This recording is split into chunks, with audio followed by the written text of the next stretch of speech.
Преди да започнем с изграждането на класическа преградна стена Jeep Wall, нека се запознаем с кодовете на компонентите Jeep Frame. 70S50. 70 е ширината на компонента в милиметри. S означава самия компонент, в случая стът, вертикален елемент, а 50 означава дебелината на метала и означава, че профилът е с дебелина на метала 0,5 мм. Улеите, носеща конструкция, които съответстват на вертикалните елементи Jeep Frame, са винаги с 2 мм по-широки, за да могат да поберат вертикалния елемент, което означава, че кодът е 72FEC50. Това показва, че улеят е с ширина 72 мм, FEC е съкращението от Folded Edge Channel, улей с прегънати краища, а 50 отново означава дебелината на метала и означава, че профилът е с дебелина на метала 0,5 мм. 72DC60 означава, че улеят е с ширина 72 мм, DC означава Deep Channel, дълбок улей, а 60 отново означава дебелината на метала и означава, че профилът е с дебелина на метала 0,6 мм. 72EDC80 означава, че улеят е с ширина 72 мм.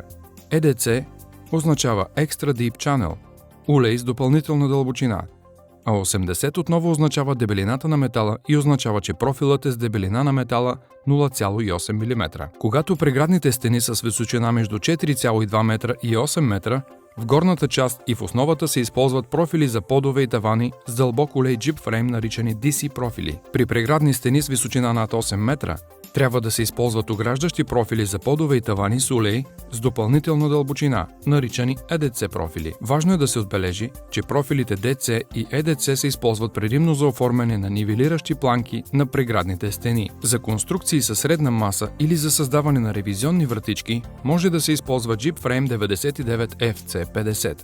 Като кодът означава улей за фиксиране с ширина 99 мм, с дебелина на метала на профила 0,5 мм. GFT1 означава фиксиращ T-профил G-Proc, който се използва за укрепване на фугите на плоскостите при еднослойна обшивка. GFS1 означава фиксираща лента G-Proc, която се използва за укрепване на фугите на плоскостите при двуслойна обшивка. Може да се използва и за нивелиращи планки за фиксиране на края на плоскостта. Вертикалните елементи Jeep Frame са проектирани така, че да влизат един в друг, за да могат да се удължават. При удължаване на вертикални елементи трябва да се поддържа минимално препокриване от 600 мм. Това препокриване се закрепва с винтове с полускрита глава G-Proc или с инструмент за съединяване на вертикални елементи. При новите бетонни подове или подове с изравнителна мазилка е добре да се монтира влагоустойчива мембрана между профила и пода, за да се намали вероятността от корозия на профила. Определете мястото на стената, като предвидите необходимите отвори. Маркирайте позицията на стената и местата за врати, като най-добра практика или за постигане на съответствие с класовете на товарване, съгласно британския стандарт за преградни стени. За детайли за врати може да се монтира колянен детайл, както е показано тук. Този детайл се закрепва на 4 места на разстояние 150 мм от всяка страна на мястото за врата.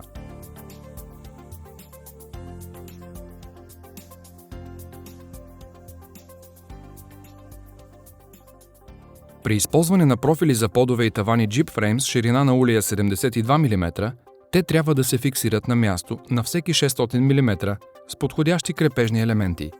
А при улей с ширина над 72 мм са необходими два реда крепежни елементи, разположени шахматно на всеки 300 мм. При неравни подове или когато дизайнът на сградата го изисква, към пода първо се фиксират дървени рамкови конструкции с дълбочина 38 мм, с ширината на улеите с подходящи крепежни елементи. Там, където ще бъдат вратите, трябва да се предвиди място за долна дървена рамка. В противен случай вертикалните елементи и профили с улей Jeep Frame могат да осигурят място за фиксиране на каси за врати, както ще бъде показано тук. Вертикалните елементи Jeep Frame се изрязват докато паснат точно, така че да влязат максимално в улея на планката.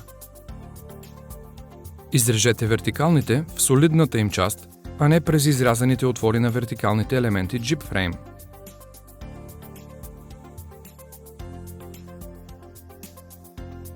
Поставете вертикалния елемент на зиданата стена, като закрепите скрепежни елементи на компанията на всеки 600 мм, а при по-широки вертикални елементи Jeep Frame с два реда крепежни елементи, разположени шахматно, на всеки 300 мм. Поставете допълнителни вертикални елементи на всеки 600 мм. Забележете, че единствените фиксирани вертикални елементи са в стенните пети, външните ъгли и местата на отворите в преградната стена. Вертикалните елементи G-Frame в основната обшивка на стената не са фиксирани на място. Това дава възможност за напасване по време на поставянето на плоскостите на преградната стена. В местата за врати, отворите и външните ъгли, вертикалните елементи могат да се фиксират на място с инструмент за пресоване или винтове с полускрита глава за сухо строителство. Използва се профил за подове и тавани G-Frame с ширина на улея 72 мм за оформяне на горната част и прага на отворите. Профилът се изрязва така, че да бъде с 150 мм по-широк от отвора от всяка страна. Този размер се изрязва с ръчна ножица и се покрива върху вертикалния елемент на мястото за врата и се фиксира на мястото с инструмент за пресоване или винтове с полускрита глава за сухо строителство G-Prok. Имайте предвид, че винтовете за сухо строителство G-Prok са предназначени за фиксиране на гипсокартон G-Prok върху преградната стена, а не за фиксиране на метал към метал, поради размера на главата, която стърчи на повърхността.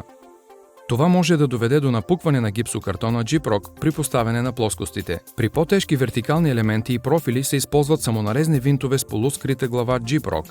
Тези винтове имат връх, подобен на бит за пробиване, който предварително пробива дупка преди самонарязване в по-тежки вертикални елементи. Между горния и колянния детайл на мястото за врата покрийте вертикалния елемент с още един профил за подове и тавани G-Frame с ширина на улея 72 мм. Поставете уплътнител G-Prok от двете страни на периметъра на рамката, за да осигурите оптимална звукоизолация.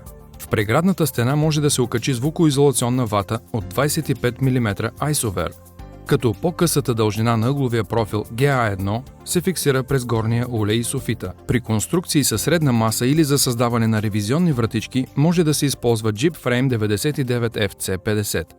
Като алтернатива могат да се използват опорни пластини за ревизионни вратички G-Frame в комбинация с шперплат с дебелина 18 мм. Изрежете профила 99FC50 по дължина и просто заравнете ръбовете от всяка страна на улея, за да постигнете гладка повърхност, като фиксирате с винтове с полускрита глава за сухо строителство. Фугите на гипсокартона G-Prok се разпределят шахматно на всеки 600 мм от всяка страна на преградната стена. Така че когато започнете да поставяте пълната ширина плоскости гипсокартон G-Prok, те се разпределят шахматно, като започнете с плоскост за стена G-Prok с ширина 600 мм от противоположната страна. Плоскостите гипсокартон G-Prok се фиксират на всеки 300 мм с винт за сухо строителство G-Prok с подходяща дължина. Намалете разстоянията на 200 мм при външните ъгли. За да определите необходимата дължина на винта за сухо строителство G-Prok, добавете 10 мм към дебелината на гипсокартона и използвайте следващия по-голям размер винт, за да получите необходимата дължина на винта. Внимавайте да не пробиете повърхността на плоскостта с винтове за сухо строителство G-Prok. Режете от лицевата страна на гипсокартона при отворите, за да предотвратите напукване на гипсокартона.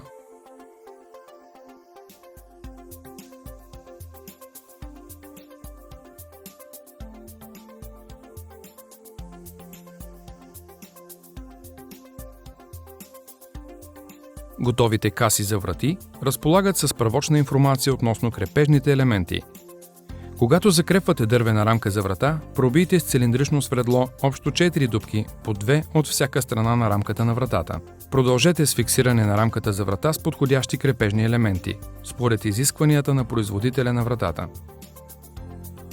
Когато от всяка страна на преградната стена има фиксирани 2 слоя гипсокартон G-Prok, не е необходимо основният слой да бъде фиксиран към централния вертикален елемент.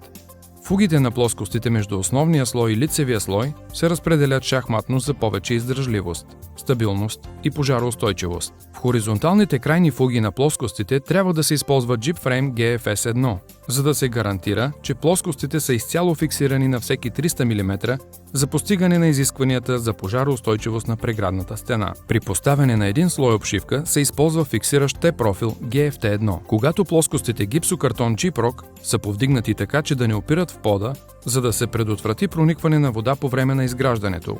Разстоянието от пода трябва да се запълни със смес на гипсова основа на компанията, за да поддържа възможно най-добра звукоизолация на преградната стена. Този процес на запълване се извършва след спиране на проникването на вода.